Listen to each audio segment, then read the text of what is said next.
Hey, future and current empty nesters. Today we're going to talk about 5 things that you can do to stay mentally sharp. And as empty nesters, as we get older, we want to stay mentally sharp. So what are the 5 things you can do? Well, first and foremost, read. I think the average person in the US, I'm not quite sure about this, reads like 1 book a year. Hey, I got 2 you can read. But the point is, you should read more. Read for pleasure, read for fun, whether it's a magazine, whether it's a book, a novella, whatever, but take the time to spend some time to read, keep your brain active. Another thing you may want to do is think about downloading a brain game or 2. Doesn't have to be super specific. It could be any sort of brain game, but there is a whole bunch of apps out there that contain brain games for people as they get older. They're quick, they're easy, they're fun, and they do keep you mentally alert. They do keep your mind working. Something you're going to want to make sure you have 10, 20, 30, 40 years from now as you get older. Another thing you may want to do is consider learning a new language.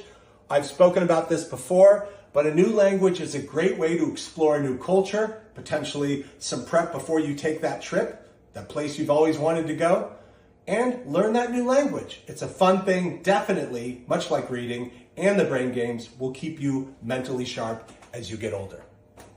Now, the easiest one that everyone always does is puzzles and crosswords. And there's a reason why old people have stacks of puzzles and crosswords sitting in the desks and tables next to them, because that keeps them mentally sharp. So, in your downtime, puzzles, crosswords, you're watching something on TV, but you're just listening to it, do a puzzle crossword. Do it on your phone, do it in a magazine, buy a puzzle crossword books, but these are ways to keep your brain active as you get older.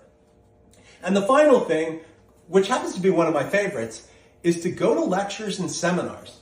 Another way to do this, what is a lecture and seminar online? It's a podcast. But if you can go and physically have a date or a date night to a lecture or seminar, hear someone speak about a topic, you'd be amazed at how many are out there. You'd be amazed how low cost they are. Many are even free in your local area. So take an opportunity to go to lectures and seminars, learn about new things. Even if you don't like it, you can always leave, but at least you're putting yourself out there to stimulate your brain and learn something new. And again, another way to do this is to shift from that live interactive thing to a podcast.